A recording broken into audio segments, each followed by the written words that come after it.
Well, hello there. Welcome to the On to the Next podcast. I'm your host, Alyssa, and I am so happy you are here. If you are watching on YouTube, you already see I have a guest with me today. Everyone, give a warm welcome to Miss Kenny Jamaica. Hello. Hi. Hey, how's it going? Thank you for being here of today. Course. Can you tell the people who you are? Yes, I am Kendra, Kenny Jamaica. I am an event producer and show producer here in Chicago. Comedian as well. Yes. Thank you for being here. Of course. I'm excited to pick your brain today. Let's. Before we get started, I do want to ask you the classic question. What era are you in? What era am I in? I'm in my talking the talk, walking the walk era. Oh, cute. Mm-hmm. You mean business. I mean business. Period. Business, but chic and fashionable. As we could tell. Yeah. If you're not watching on visually, she's dripped right now in just the cutest one piece. Is it a one piece? One piece velvet cheetah. Yes, it's from Miracle Eye, which is a Latina owned business out of California. Period. I love it. And she's matching the set perfectly with her red hair. She has red shoes on, the whole experience. Roar. That was so cute. Thank you for being here. Seriously, I'm so obsessed. Let's talk because I need to know, because you do a lot of things and we were talking before filming, and I'm just really interested to hear the origin of everything. Yeah. So what did little Kenny do? What got you here? What got you in all the different creative realms? For sure.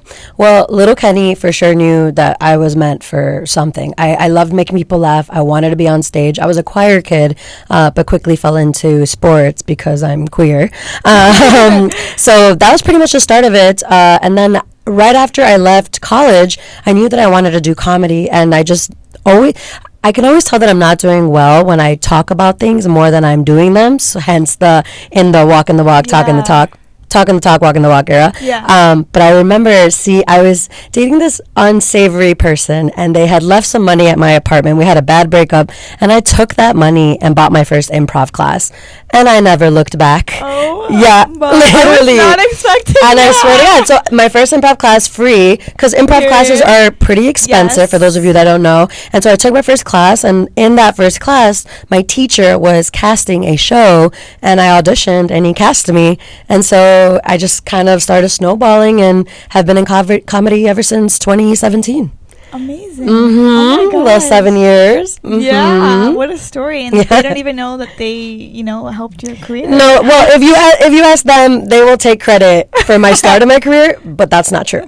Oh my God, that's so funny. Because I could have bought shoes. Yeah, you couldn't learn anything like that. I could have bought shoes. I could have got a tattoo. I could have got a tramp stamp. Yep. Instead, I got a career. Yeah, that's how you should be. You were always with the businesswoman mindset. You got to flip it. You have to be. You have to flip it. No, literally.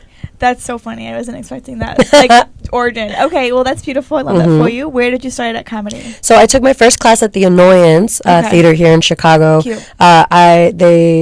They are incredible. I have bounced around to many different comedy spaces, but Chris Kervick at the improv, he taught improv 1 at the Annoyance. That is my comedy dad. Chris, if you are seeing this, I love you so much. That's but cute. the Annoyance Theater. Okay, period. Cute. And okay, so with this, so you started in comedy, and then you talked to me off camera that you do lots of other creative endeavors. So what are they? How did it start? What's it all about? Yeah. So this year has been the best year of my life. I've been doing comedy, I said, for 7 years, but this year I've decided to do a sober year, and so that's kind of really changed my life. Yeah, it's really great.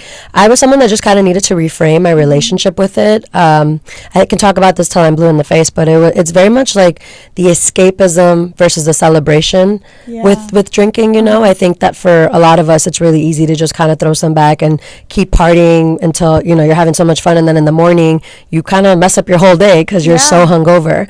And that's such a huge part of the comedy community. And also, I was in the service industry for so long, so drinking was just kind of normalized. So this year was my 31st year, and I just was itching for a change. I felt like I kept hitting this glass ceiling that it's like I was ready for a change. I just didn't know where it was coming from, and I think I prolonged taking a little break from drinking just because I thought that I was going to get left behind. I was going to say that. Literally. And here's the thing. I did get left behind. But did I die? No, I didn't die. So it took me just kind of having to do my own thing for a while to just kind of realize that I'm literally in control of what I want to make. So that being said, this year I started my production company, Dama Productions.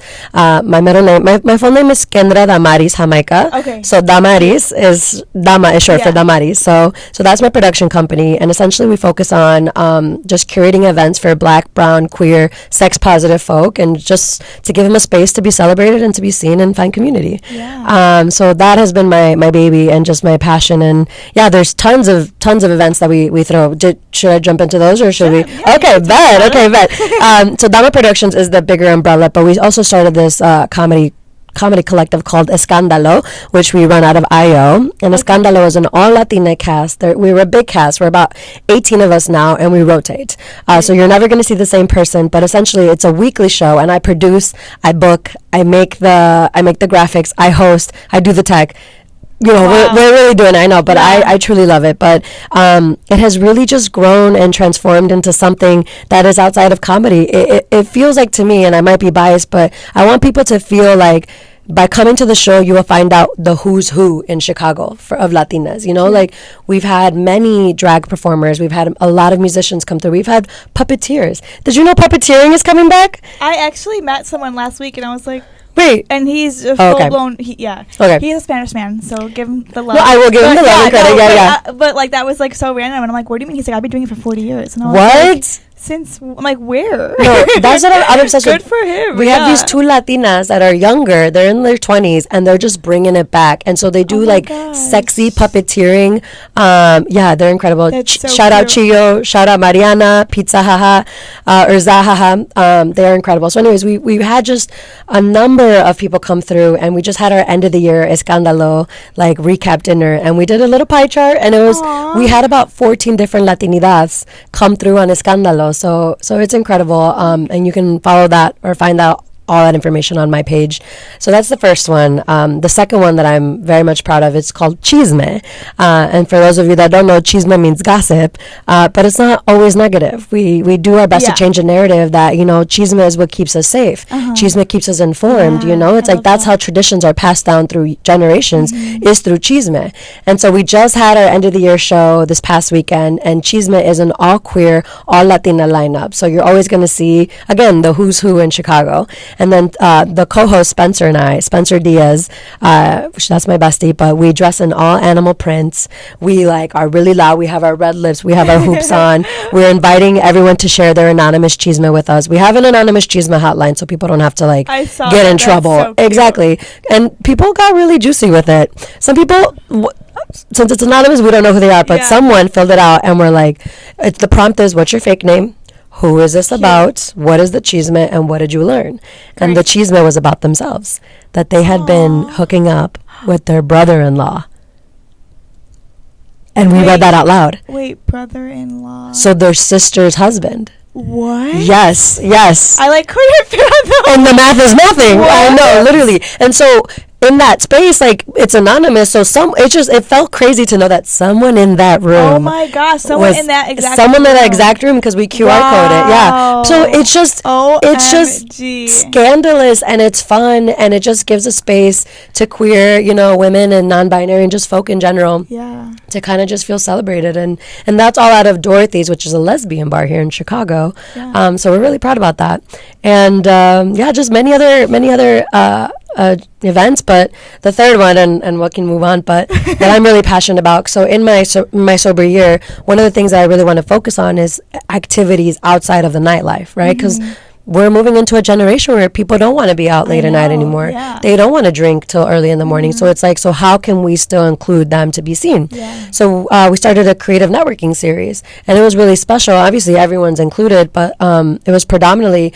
Black, brown, and queer, and it was just so fun to kind of change the narrative on that, because I think that when we think networking, we think, oh my God, I have to be a walking resume. Yeah. I have to know what my goals are. I have to know what my 5 to 10 year plan is. Like, who knows if people know that, you know? So I wanted to restructure it reframe it, because I think networking should feel like community. I want people to come in and say, hey, in here, I know that everyone's going to be open to sharing opportunities, be open to seeing something special in me, you know, and it was really nice. I had everyone with a name tag and then what they were searching for. So whether it was mentorship or community or, you know, collaboration or work, you know. So then we can cut through that small talk, because I even think small talk is intimidating. So it has just been a really great year, just kind of putting a lot of time and energy into spaces where, you know, I want them to leave with something. I want them to leave with optimism. I'm optimistic till the death of me. Sometimes it could be bad, but like I just always feel like there's going to be a silver lining, you know. And so it just feels nice to kind of have people leaving with even a sliver of that, you know, because that can go so far to an actor, to a creative, you know, who feels it's like, then what am I even doing here? You know? The creative community right here. I love that. That's so cute. I love that so much. And I like that you're also highlighting all these people that you're representing, or communities, are essentially like you in different forms as well, which is beautiful, because that shows like you're also, I'm sure it's also very healing throughout the process as well. It's extremely healing. I'm the eldest sister. I'm the eldest of immigrant parents, so I'm the toughest man you'll ever meet in your life. And it feels so nice, especially at the Chisme event. I was just telling Alyssa off camera that we had so many young queer Latinas come up to the co-host and I and hug us so hard. So hard. Like I teared up a couple of times because they were just thanking us for creating the space. And like when I first started doing comedy, I'll never forget, I started my first improv team. We were called Rata de Dos Patas. They're still around. They're incredible. And I remember taking this improv class, all Latina improv class, which was the first time, because that doesn't happen too often. Exactly. And I remember being afterwards having some drinks with them, and they're like, it's just crazy that there are no Latinas on stage anywhere. And I'm like, that's not true. There's a bunch of Latinas. And they're like, no, there's not. So for the next week, I went to like 15 shows just to see if that was true. And it was absolutely true. There's not that many Latinas up on stage. And so just kind of coming face to face with that, you know, if we continue to be like, hey, this isn't fair. Hey, this, who knows if someone's going to come help us? You know what I mean? It's like, I don't want to call it, you know, we're waiting on a savior, but like, that's kind of what it feels like. And so it just feels like we have to make these spaces ourselves. And the great thing about making these spaces and starting a project yourself is that you can plan it, you can tailor it, you know. It doesn't have to feel like, it doesn't have to be called like, you know, like hot Cheetos and cheese, Latinas only. Like that's a stereotype. It could be presented with class, with power, with like aesthetic, you know. And so it feels really nice to kind of work on putting these events together that are cool, are hip, and are also not centered around maybe what we see Latinidad centered in for so much of our lives, you know? Totally. Yeah. And I think especially changing that narrative is like, it's only going to happen now, like in our generation. So doing that and letting people be uncomfortable, letting people be surprised or be shocked or be intrigued, like those are all valid experiences, but like, it's your space. So like, it's our space. You can do what you want. Absolutely. And I was actually talking to a friend of mine who they're an older generation, and so their view on Latinidad is way different than mine. Like I understand that, like, for example, like them, this person, my mom, they're from an older generation. You know, they come to the United States and all they want to do is be American. And versus I'm born here, all I want to do is be Mexicana. So I understand that sometimes we're not always going to align with where we want to be. But this particular friend of mine, we were just talking that, you know, we don't just want to create spaces that are like Latina only because we don't want to leave anyone out. And I thought, I've been sitting with that, and it's like, I don't want to leave anyone out either. I want everybody to come to all of my events. I do think that depending on the event that you're throwing, it's okay to promote as a all Latina space. Like, you know, for exactly like these comedy spaces that we're doing, it's a Latina event. Anybody can come, but there's going to be Spanish, and if you don't understand Spanish, just be okay with like, just it might just be a couple minutes where you don't know what's going on, but like just trust that we're not going to leave you alienated. But like for other events that we do, like we do a fundraiser series where we do a variety show and we raise money for whatever organization that we're raising for. You know, I sometimes will do an all Latina lineup, but I don't promote it that way, because by not promoting it that way, then people are like, oh, well, it's not just Latina, I can come to this. But then they'll leave the show and go home and have a great time, and they're like, oh my God, everyone was Latina, or oh my God, everyone on that lineup was queer, or oh my God, you know what I mean? It's like there's value in promoting it on a show. There's also value in letting people just kind of leave with that, oh, that like delighted surprise, you know? So it's very, I'm learning every day with it, and I think it's great to like to go both ways. Yeah. In many ways. Yeah. No, I understand that. And I also think just speaking on it and like acknowledging like some people aren't going to be uncomfortable, some people might not know, like that also creates a safe space. Like there are so many times in this industry where the big dogs in charge, they don't care, they just want it to be their way or no way. They don't care who's uncomfortable, they don't care who's questioning themselves, they don't care who doesn't feel welcomed or wanted. It's just their way or no way. And because you know we come from spaces that have been I guess seen as less than or have been diminished or silenced, we know or stereotyped. Or just the basic stereotypes. Like we know like what to do, what not to do when creating art that is representing these cultures. Absolutely. And we just have to play smarter.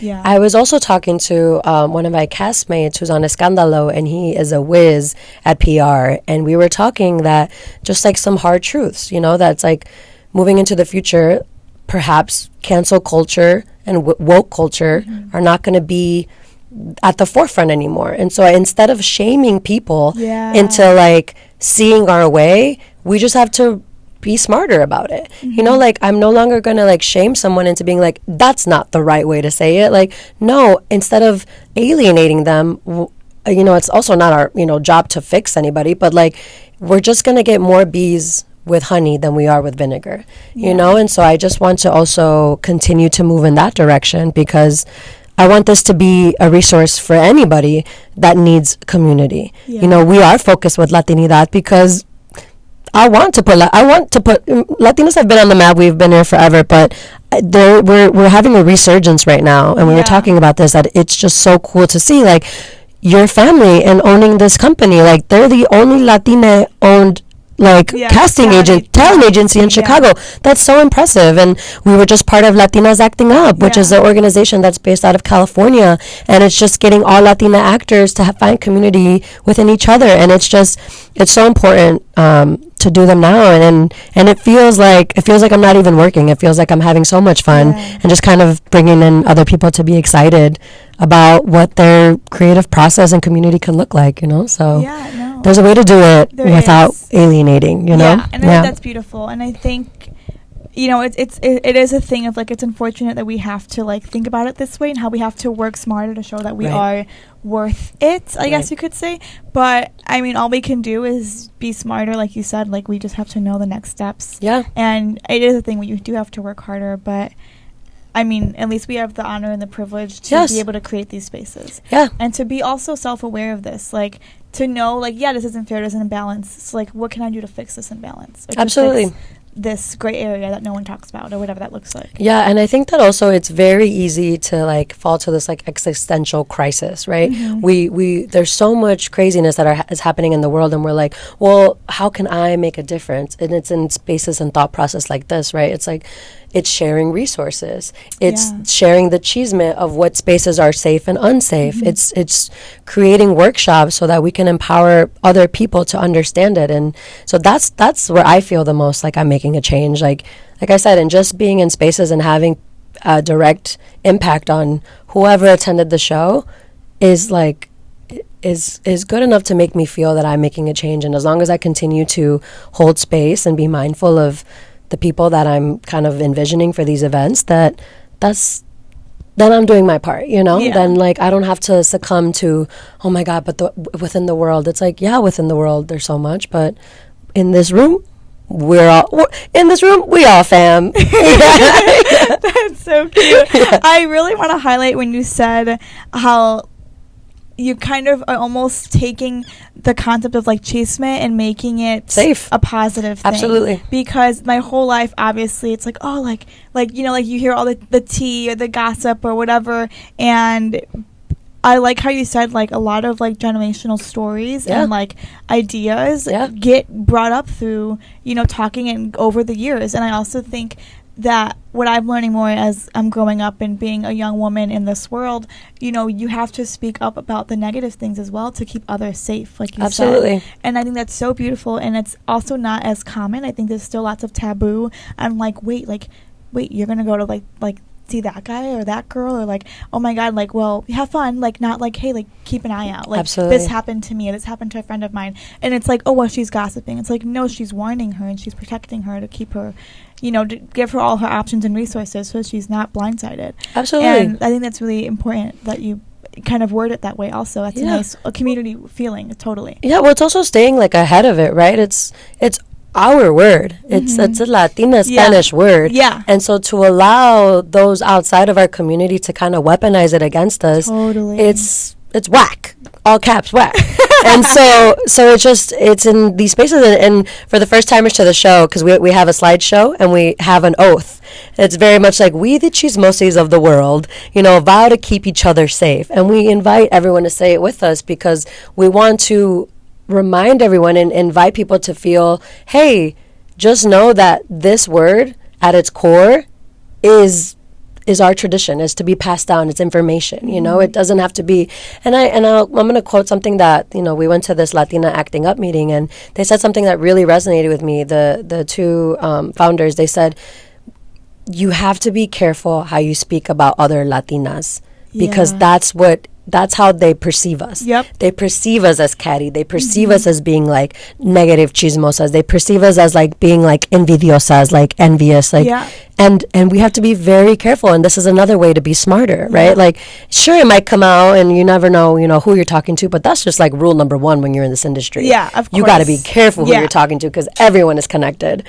And so I think it's just, you know, kind of staying ahead of whatever narrative we're promoting, and just reminding people that it is what we want it to be. You know, and the change starts with us. And the way that we close out the oath is that, and a reminder that we have to be the bad bitch we wish to see in the world. Oh, I love that. And that, it does start with us, and 100%. And also then that gives hope for the younger generations to not have to deal with like the trauma we have to deal with and have to break the cycles, I guess. Generational cycles and different forms of things that everyone experiences. Like, it's a beautiful thing to be able to have the control of what you put out there. Absolutely. And also, like, free my young Latinas from the shackles of like realizing that we all have to look like one Latina. Latinidad is so beautiful because it's so diverse. Like, you have, like, for me, I love being a high femme Latina. I love the hoops, I love the earrings, but I love also like my goth Latinas. I love like my edgy Latinas, like my bookworm Latinas, everyone. And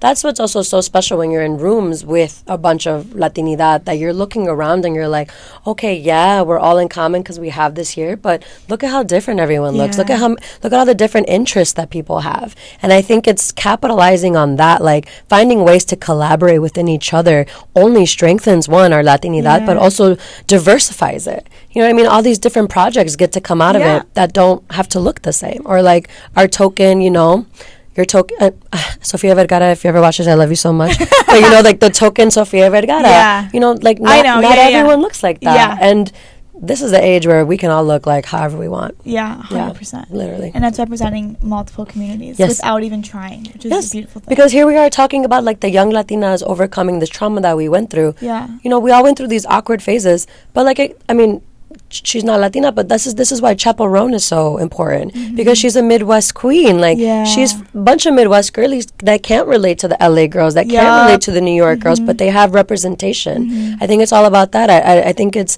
empowering as many of us to push up so that they'll be able to see, because chances are you are someone's, oh my God, that's what I can look like people watching this, you know what I mean? So I think it's about just giving as many of us platforms so that more and more and more little precious angels feel represented. 100%. And then they can go on to do greatness, right? Which is the goal. And they can hit us up and collab with us. If you want to collab with me, message me at Kenny from the Block. I also love your name, but I'm gonna plug you. I'll also plug like all your socials, like in writing, so people don't have to like freak out about it. I want to talk a bit about your sobriety journey. So you started this in January. I started very ceremoniously January 1st. Aw, that's beautiful. So you kept it. I did. I started drinking late, so I never drank in high school. So I drank, I think, like at 20 years old, like a couple months before my birthday. And I had strict parents, so I was a very like rebellious kid, but I went to school and it was like I drank, and then I was like, oh my God, like no one's forcing me to go to classes, no one's this, and so I just went. I decided that my role in life was to be the life of the party, and then I just made my way through that industry. And I'm a triple fire sign, so I'm a Vig zodiac girly. So I'm a Sag sun, Leo moon, Leo rising, and I just loved the hustle and bustle of it. Yeah. This is why I love New York so much. Yeah. I just love fast pace, everything changing, nothing the same, every day's different. It's gorgeous. But yeah, right around last year, so it was my 31st, and I had just turned 31, and I went out and I like had a good time. But I blacked out, and I'm small, and one of the tough pills to learn is that, like, I can't keep up with people that are bigger than me. I can't keep up with the guys no matter how much I think I can. I think I'm a 5'11" linebacker on the inside, but I'm a 5'2" thick baddie, you know what I mean? And so that was like a life lesson for me, that it's like, damn, like I can't keep doing this. Like and the shitty part is that I would tell people that I blacked out, and they're like, oh, really? You seem totally fine. And I'm like, and how long can I continue to do that for? Or they're like, oh, that happens all the time. Exactly. Like, don't, like, relax. And exactly that. It's very normalized. And so one of the reasons why I prolonged taking a break is because I thought I was going to get left behind. Yeah. I thought none of my friends were going to talk to me or hit me up anymore. And and when I stopped drinking, that's exactly what happened. And I was just telling Alyssa, like, I didn't die. Like, I thought that it was going to be the worst thing that's ever happened to me, but it wasn't, And it was actually very overwhelming how quickly things started moving for me. Because I had energy, because I was, like, up in the mornings. Like, I would send an email, I would get a response about a show. Oh, yeah, we would love to have you. Or, hey, we would love to have your event here. And so I just remember the first couple months crying a couple times, just being like, I can't believe it took me so long. Aww. You know what I mean? Yeah. And so it's been beautiful, and the community that I surround myself with are, even though they drink, like, I'll still go out to the club, I'll still go out dancing, but I don't need it anymore. And I love to dance, and I think I convinced myself for a really long time that I needed like a shot and a beer to get warmed up into it. But then after I quit it, I was in there, like, from the first 2 minutes I was in there, And then you're the only one who leaves not only remembering everything, but you're keeping the girlies safe.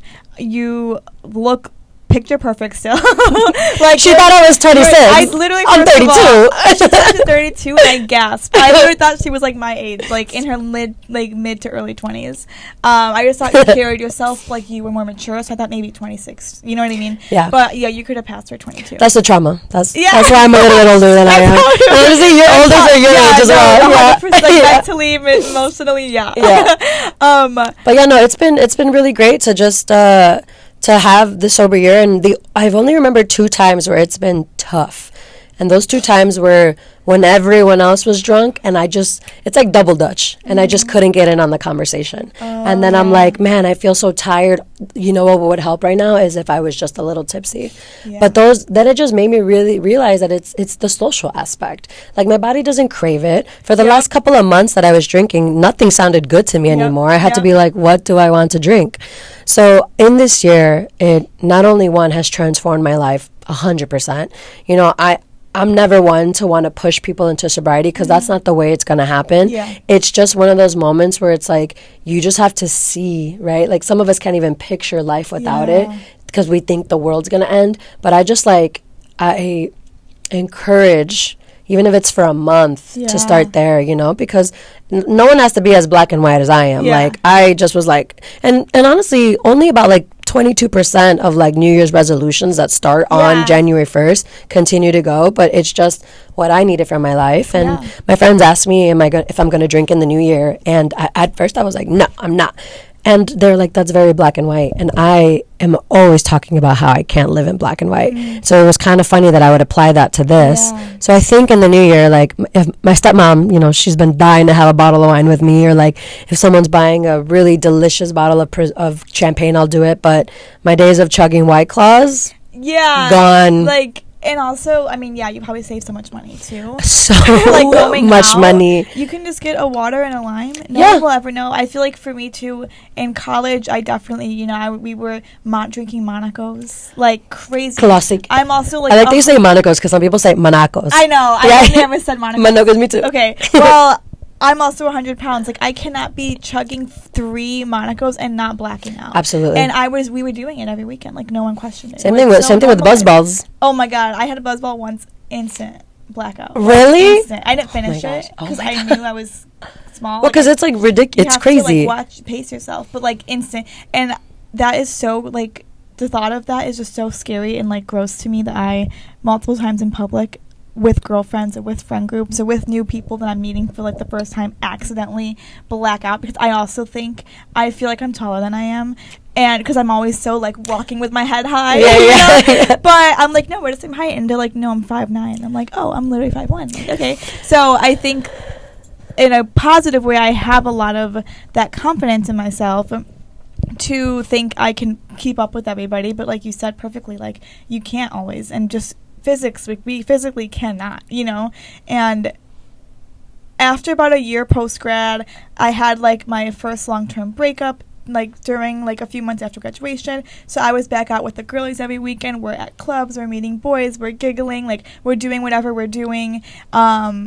It was cute for the moment, but every time I would come home and be like, what the fuck, like, what was that for? Right. Because I also don't want to meet like a person in the club at 2 in the morning. That's so like not a healthy thing long term. And I also always, I grew up with my mom who never had a sip of anything. Really? We never had. That's why she looks so good. Yeah. Yeah, literally. No, literally, like, we never had alcohol in the house. Like, it was never allowed. So I never saw it growing up, which was a blessing. But all my friends around me did. So we'd go to their houses, and that would be the fun house and whatever. And it was fun for me because it was different. It was new. I didn't know what it was compared to my friends who grew up with parents who did that full time. Yeah. So I think that not being exposed to it as a kid was a nice thing, because now I know I don't need it to survive. Absolutely. But it also craved that like interest when I was at those prime ages with those social pressures. Literally me. Neither of my parents drank. My dad has not drank a day in his life. Wow. He drank 1 shot on his wedding day, but he was kind of faded. LOL. Like, my dad looks so good for his age. Yeah. Like, awesome skin. He never drinks. But what you just said reminded me that one of the things that, I was going to talk about, some advice I'd give myself, it's, the concept of detachment, right? Like, in this case, we're talking about quitting a habit, right? But in terms of, like, lovers, like, as young women, we're never taught how to detach. We're just taught how to fall in love, right? Yeah. Every fairy tale movie is just like, and then she found her prince, and that's it. And, like, what happens afterwards? You know what I mean? Like, no one ever teaches that. And so, like, for so long, like, I think I just didn't know what the signs were to, like, to cause a red flag in my mind for it to be like, hey, you need to stop doing this, because I never knew what that felt like. And so even if it's like a bad boyfriend, bad lover, we never know when is the sign to be like, okay, and now we need to walk away. So I think that's like something that I'm very happy to be practicing in my adulthood, is a healthy detachment, right? Because as Latina women, there's a bit of like, we're bravas, right? We're very proud individuals. And so we're very much like see everything through to completion, right? Yeah. Like, I don't want to live in a what if, so I got to see how it's going to come out. I got to finish it. I got to give it all. But even though that's such an admirable quality, it's like a working harder, not smarter, right? It's just the idea of like learning and recognizing what works for us, what doesn't work for us, and moving forward with that information versus like having our pride come in and be like, well, did you give it your all?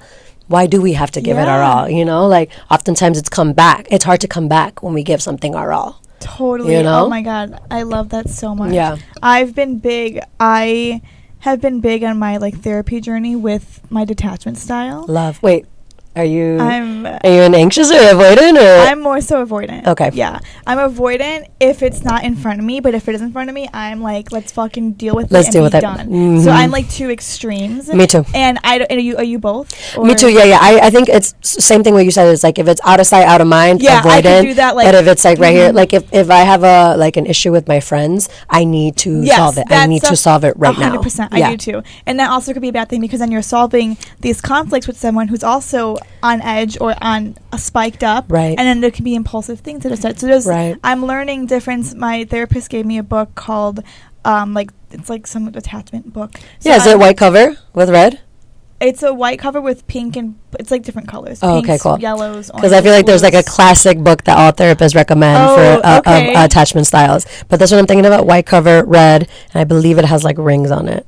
Oh, I don't think I'll send it to you. Yeah, and I'll send it to you mine. And then we'll send it to you. Yeah. I actually want to, like, I'm in the middle of it, but I'm doing Post-its. I'm little annotating that bitch. Like, I need to know, and I want to do an episode or a video or something kind of explaining, like, key points, because I think that's a really important thing, that as a young girl who has experienced different experiences with breakups, with friendship breakups, with family, the toughest ones. And there's just so many things, and I'm just like, how do I move on without feeling guilty, or how do I detach without looking back at their page to see what they're doing, or without the anxiety of like, what if this wasn't right, or what if this was the time and I was the problem, or whatever things that happen. And I do believe in the journey. I thankfully have only gotten better post negative leavings of people, whether it's a boy or whatever it is for me, but that comes with a lot of grit as well. Absolutely. And having that grit to know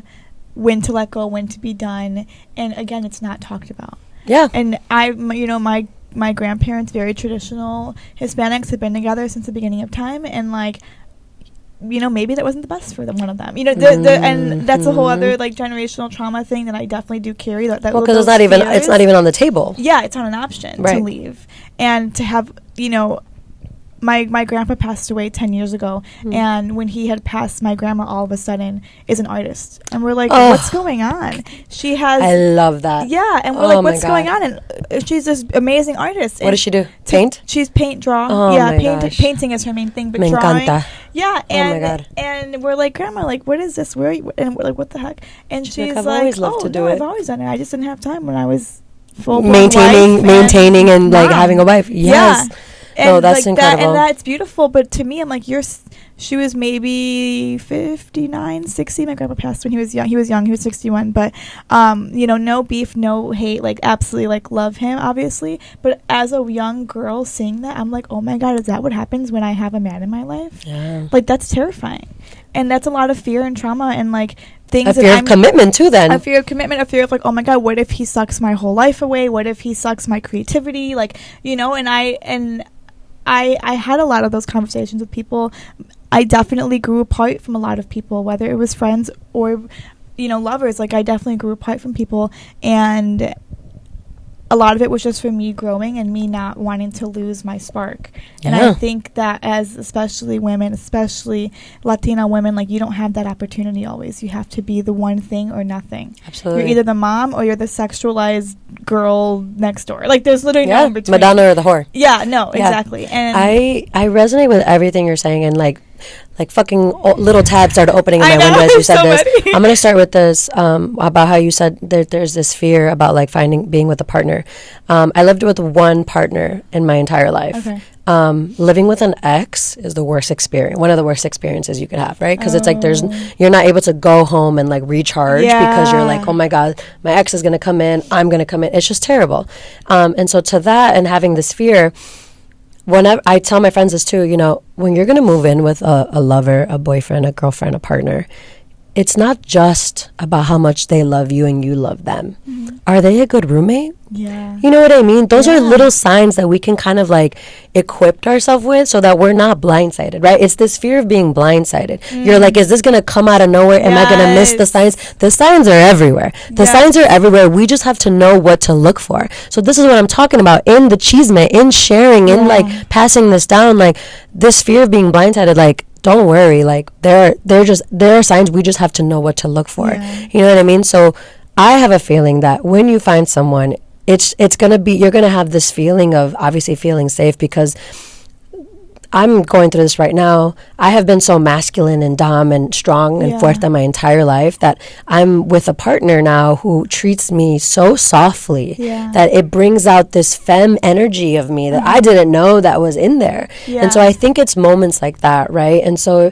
it's in the way that you react and you feel, and also just kind of how they make you feel safe and secure without taking away all of your choices. You know what I mean? Yeah, that's beautiful. And then two, another thing that I was thinking about, one of the things that in my breakup that I had that was kind of tumultuous is I really want to explore that not all endings have to have a villain. Ooh, you know what I mean? yeah. Like, it's really easy to walk away from someone when they're the villain in your life because then you're overcoming them. Mm-hmm. But all dynamics should not end with the villain. Sometimes you just outgrow people. And I have been really telling my younger friends that are kind of going through these like relationships that it's like sometimes it's just about compatibility. Mm-hmm.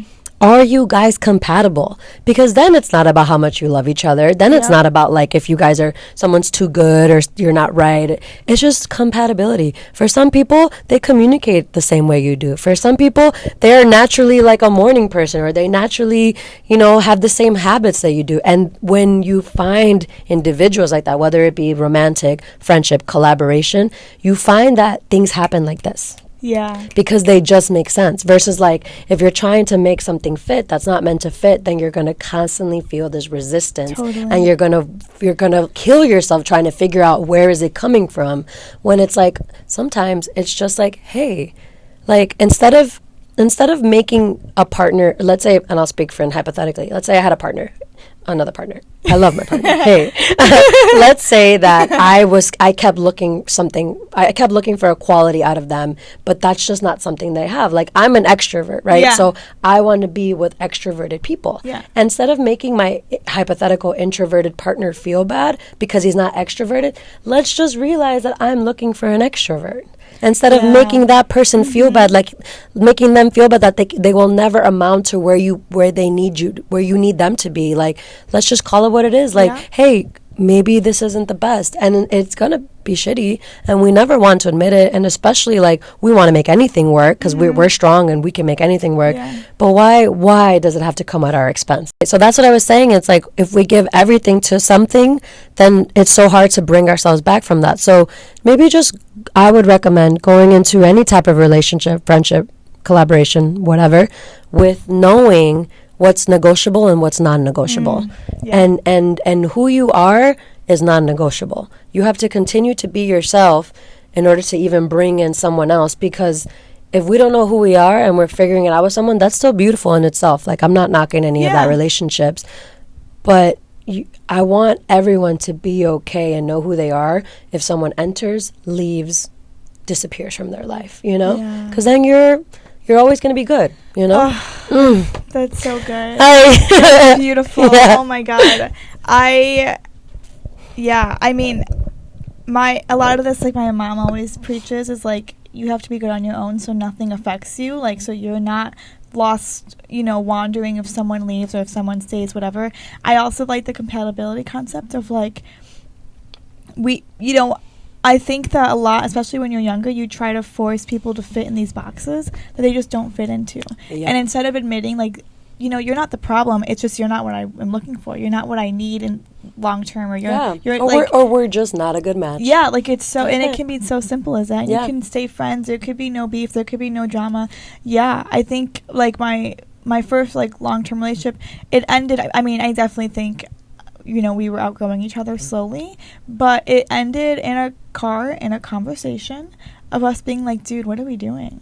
And it was peaceful. It was fine. There was no beef. Like, yeah, there was shit throughout the time when we were kind of realizing, having the ups and downs of like, why aren't we working? What's going on? Like, why is this a problem now? Whatever. But like it was a very calm experience. We were in the car. There were some tears, and we gave a hug, and we carried on, and we never looked back. Never contacted again. Like, it was just so clean cut, so clear, and lots of love. Like, no beef. Yeah. And that was a nice for me, because that was my first like mature like breakup, so I felt like that was a nice like way of experiencing it, where it wasn't like the end of the world or anything like that. Yeah. And after like 2 weeks, I was like, never been better. And like, it was no shade or beef to the person. I was just back in my own that I did lose throughout the process. You know what I mean? So that was also a good like humbling experience to know, like, you can't keep losing yourself for these other people. Yeah. Or it shouldn't always come at your expense, but also I applaud you because you don't even realize, but you just broke a generational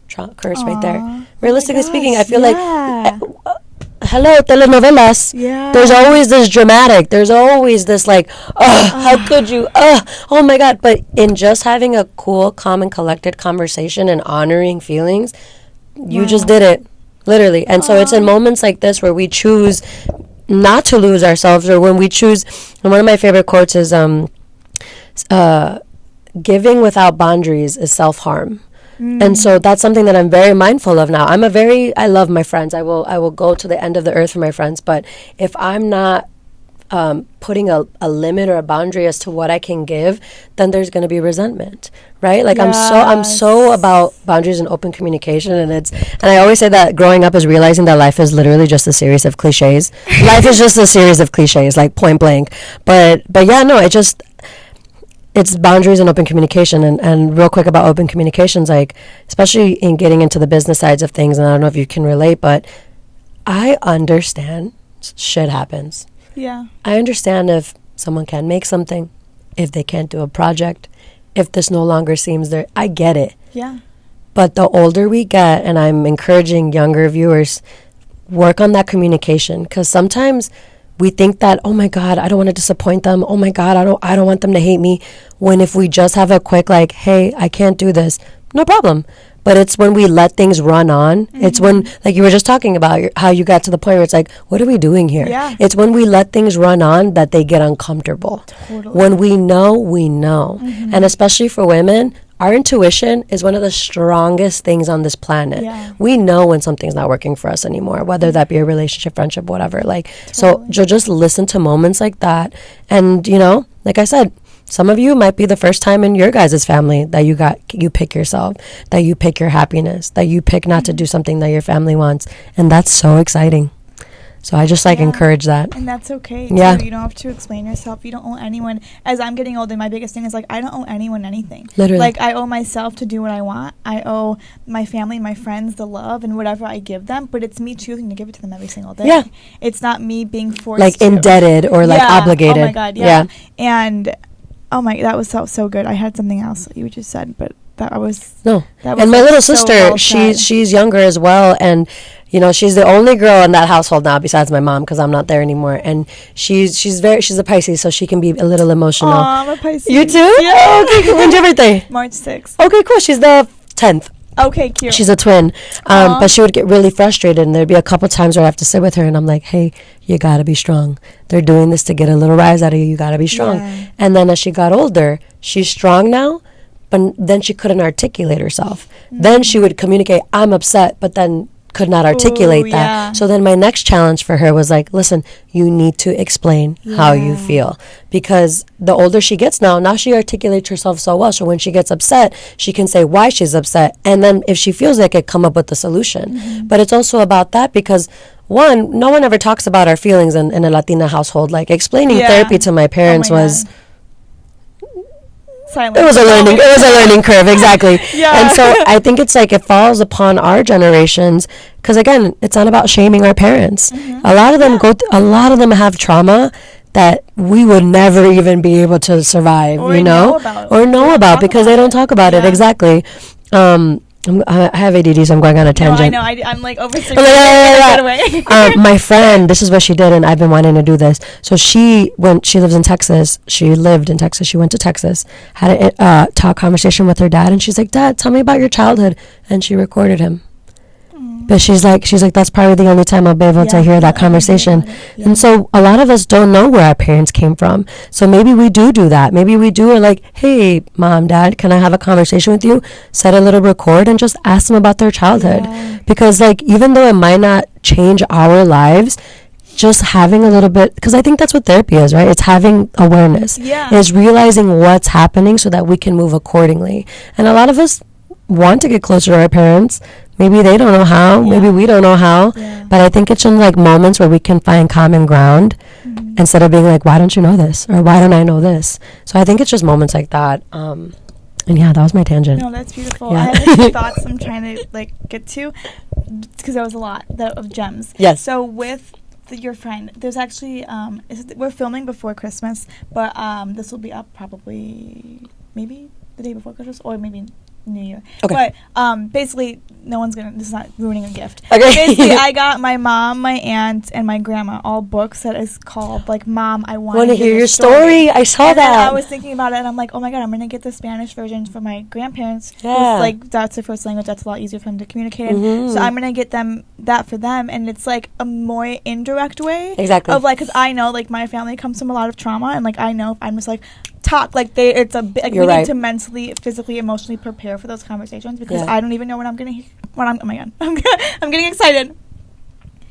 I don't even know what I'm gonna hear, and like I don't know if I can even handle it because it is a lot of trauma and sadness, but a lot of overcoming and perseverance as well. So I think that's also like an indirect way of getting those stories and also understanding them from a different perspective. Yeah, because again, I know that some of our relationships with our parents are very strained. Like, I'm very grateful for my relationship with my parents, especially my dad. My dad and I, we were not always on the same page growing up. We're very similar. We're the only fire signs of our immediate family. So we were always butting heads, but he has been the most supportive in my adulthood. And I always talk to my friends about this too. Like, there's going to be a moment where you have an experience with your parents where you see them as humans and not just your parents. Yeah. Where you kind of release them from like how much they weren't there for you, and then you're like, oh my God, you're literally just trying your best. Yeah, and that's all I know. Exactly. Yeah. And so for mine, it was in a Chipotle. And I wasn't talking to my dad, and then, we had this moment, and he just kind of like really was raw and vulnerable with me in that moment. And it just kind of like, I was a really angry kid. And I think it was a lot of holding on to like hurt. But that is so heavy. It's so heavy. You know what I mean? And so in speaking on unburdening yourself and speaking of detaching, it's all tools that can be used to make, at the end of the day, make us feel lighter. Because even if we don't understand depression, or even if we don't understand like anger, we know what it's like to feel heavy. Yeah. And by like dropping these things that we shouldn't carry, like I don't have to carry that I'm mad at my dad. I chose to let that go. And even though it's not as easy for some other people, like it's at the end of the day, it's our choice. And so even though we sometimes feel really helpless, like it's really hard to understand. And I can only say this because I'm in my 30s now, but it's at the end of the day, we are in control and have a choice of how much we want to like let it take up in our space. Because some people and some things are living in our brain rent free. Yeah. Why? Yeah. Yeah, especially if it's weighing you down. Yeah. Because that's how I always equated depression. I didn't know what depression was, but I was like, I feel so heavy. Some people make me feel so heavy. Yeah, why? No, 100%. I think one thing I've learned to kind of the past few years post like grad is like the one thing you have that will never be taken away from you is what you choose to feel and what you choose to think. Yeah. So if you're telling yourself these negative things, if you're holding on to only the negative parts of life, like, no kidding. That's perception is reality. Yeah, like 100% you're going to feel like this. Like 100% you're going to feel like shit, or you're going to feel like the victim, when like you can easily change that narrative and you can make the choice to carry on and find a community or find a space where you can be in that new version of yourself if the ones who are with you now can't handle it. Absolutely. And I will say this, that like, community is something that I focus on so strongly, because if you're having a bad day, you go around people that make you laugh and feel good, it's immediately going to change it. It can influence you very, very in a very positive way. Yeah. I understand that some communities are not easy to find, depending on where you are, depending on what your profession is. I understand that it's not like poof and now we find community. But if you continue to look, it'll come to you. I'm agnostic, but I believe that religion is energy and spirituality, right? If you continue to put out that energy that you are seeking, it'll come to you. And so we keep talking about perception is reality. If we continue to think about these negative things, it's going to attract negative people. 100%. And I hate to say this, but it is so true. And sometimes you're going to have to realize, because I'm kind of in this phase right now, where not everyone's going to get to come to the next phase of my life. And that's just a hard reality. Like, I have so much love for everyone, so much love. But I also realize that the next phase of my life, I want to be surrounded by people that are like just as much of an ideal person as I am. Like, I want to be inspired. I don't want to be the one that has like the most things going on in a room. Like, it's also about surrounding yourself with people that are like, oh my God, yeah, I could do that, or I could learn from them. Like, if you're the most intelligent person in the room, that'll only sustain you for a little bit. That'll make you feel good for a little bit. But we all want more out of life. So seek out spaces, or seek out coworkers, or seek out whatever you have accessible to you that makes you feel inspired and want to think bigger. And you'll never go wrong.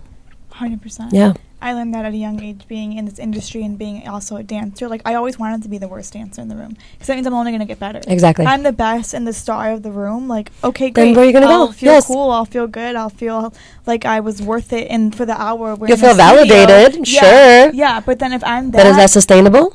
No, and then when you're this big fish in a small pond, then you go to this huge experience, and now you're a little tiny fish with all these sharks. You're like, oh my God, how do I survive that? Because you weren't equipping yourself with the confidence to be the person who needs the most help. You didn't see it. Yeah. You couldn't see it. Yeah. But, like, the moment you get into a room where you're not the biggest thinker, you all of a sudden, your whole, oh my God, everything expands. Totally. And it is infectious. Yeah, 100%. Yes, ma'am. Ugh, there's so many gems. I don't even know where to begin. I'm overstimulated in, like, the best ways. I also have a lot more thoughts, but for the sake of everyone's time, I do want to ask you my favorite question that I ask guests, which is, after all this talking and reflecting and healing, what is something you wish you could tell 16, 15-year-old Kenny?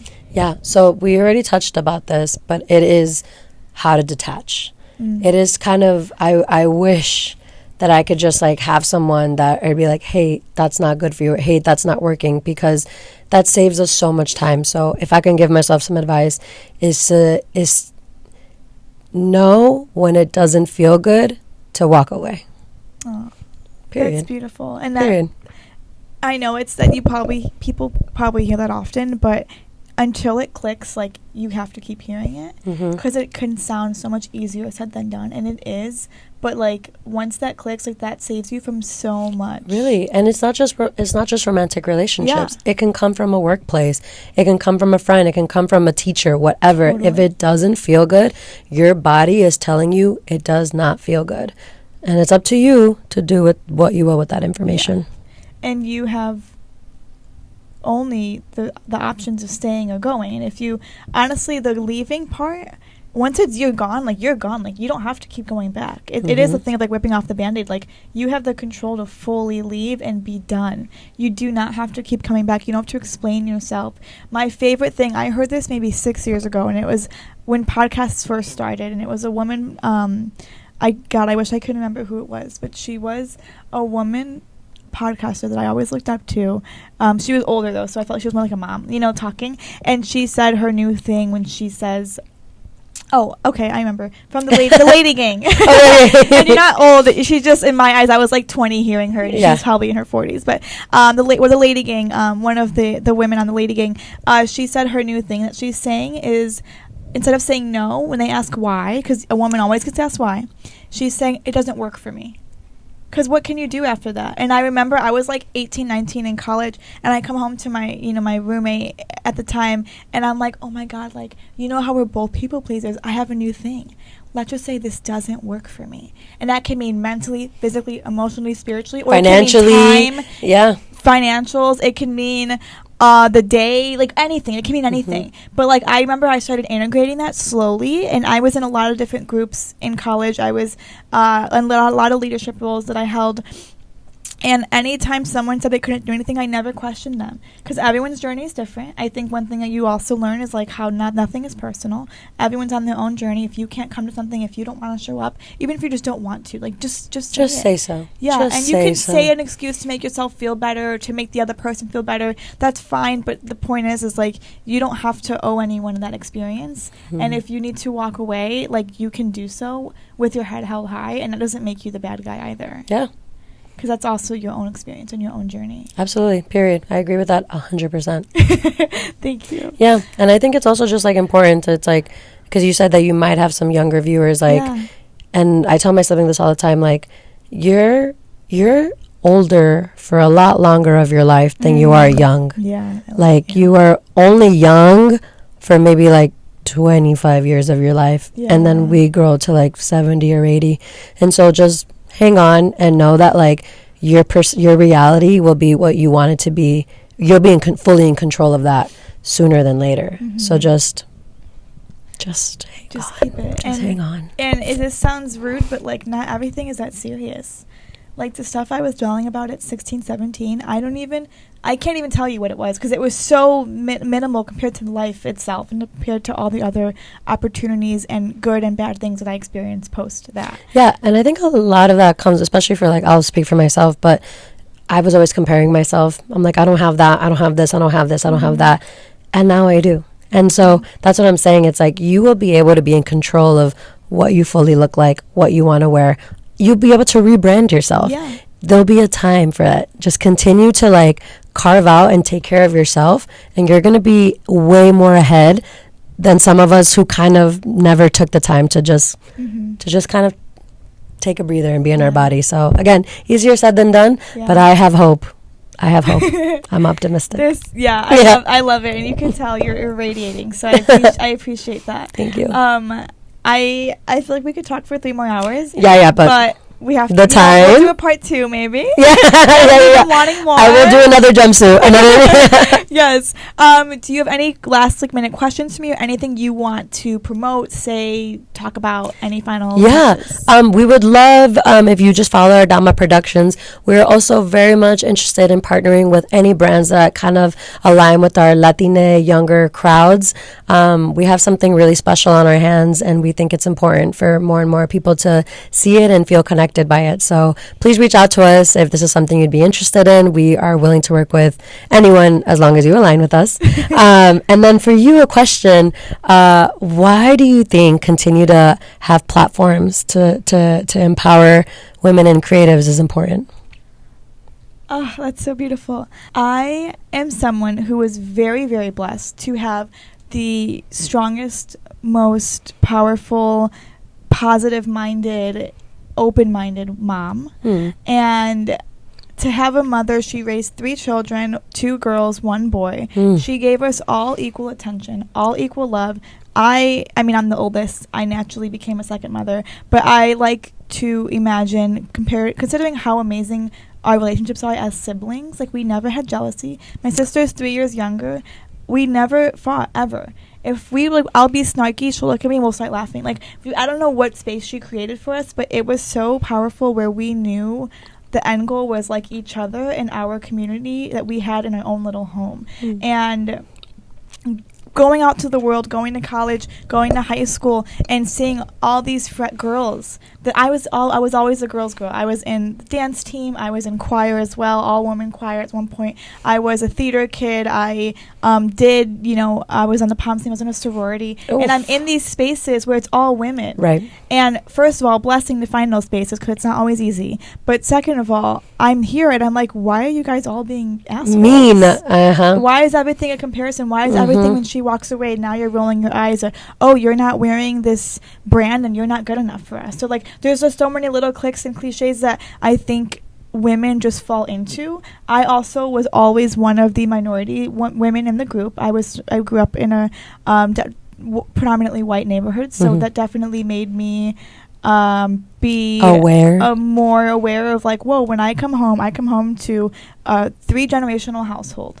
I was raised with my parents, and my grandparents lived with us as well. So that's a beautiful thing. I got to see these different generations grow up with us. And my family, my family all lives within 10 minutes of each other. We stayed that unit. And I do think it's a Hispanic thing for sure. Or all my friends who weren't Hispanic or who weren't minorities, they would why do you live with your grandma?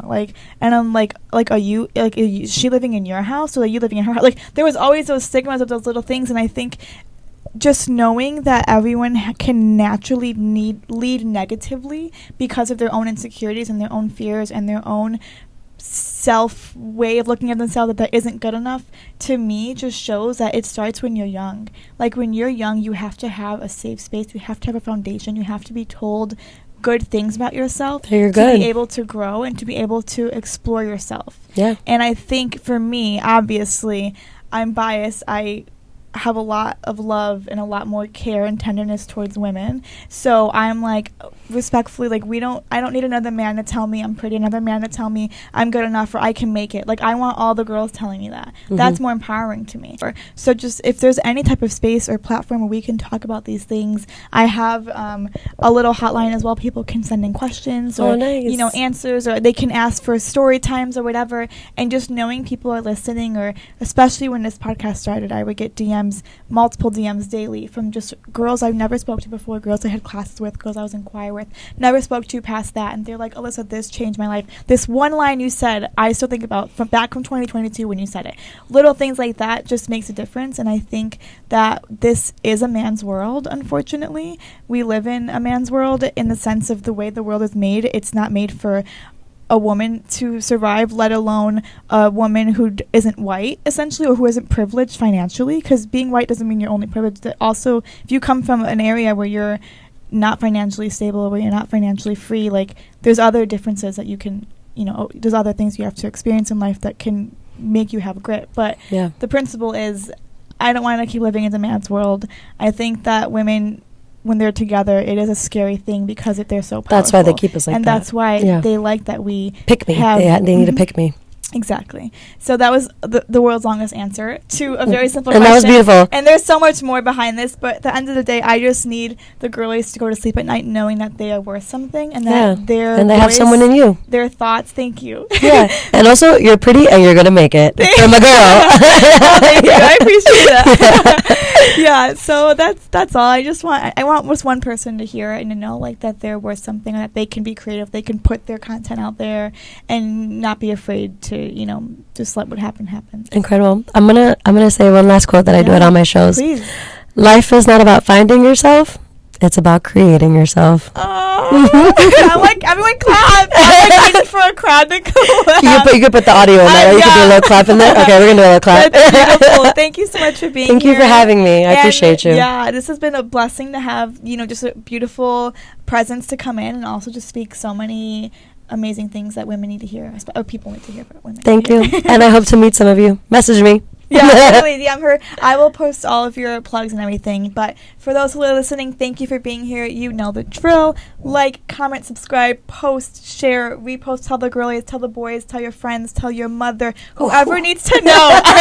Tell them all and let them know that we are here promoting the On to the Next lifestyle. So thank you for being here, and it's been real. Thank you. Thank you. Bye.